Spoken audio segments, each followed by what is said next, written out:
இந்த வாய்ஸ் மெசேஜை கேளுங்க, ஓகேவா? எனக்கு ஒரு பேஷண்ட் அனுப்பியிருக்காங்க. ஹலோ சார், இதுதான் சார் என்னோட ரிப்போர்ட்டு.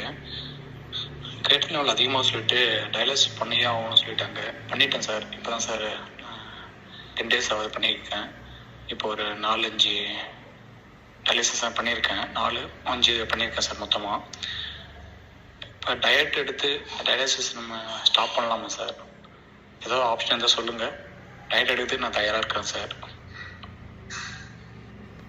அவங்க என்ன சொன்னாங்க தெரியுமா? வாய்ஸ் மெசேஜ், சுகருக்கு ரொம்ப நாள் ட்ரீட்மெண்ட் எடுக்காமல் சுகரை சரியாக கவனிக்காமல் இப்போ கிரியேட்டின் அளவு ஜாஸ்தியாகி கிட்னி டயாலிசிஸ் பண்ணிகிட்டு இருக்காங்களாம்.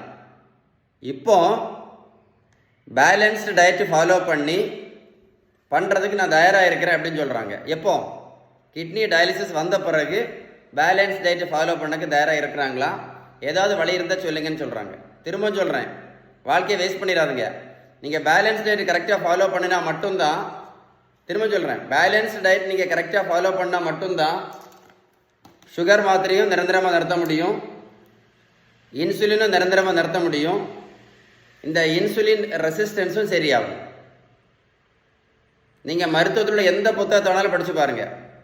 அவங்க சுகருக்கு சொல்லக்கூடிய ஃபஸ்ட்டு ட்ரீட்மெண்ட் எது கேட்டிங்க அப்படின்னா பேலன்ஸ் டயட்டு மட்டும்தான். ஃபஸ்ட்டு பேலன்ஸ் டயட்டு தான்.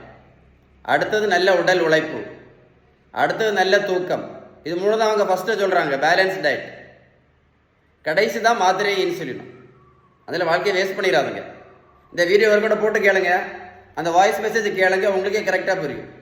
Stay tune.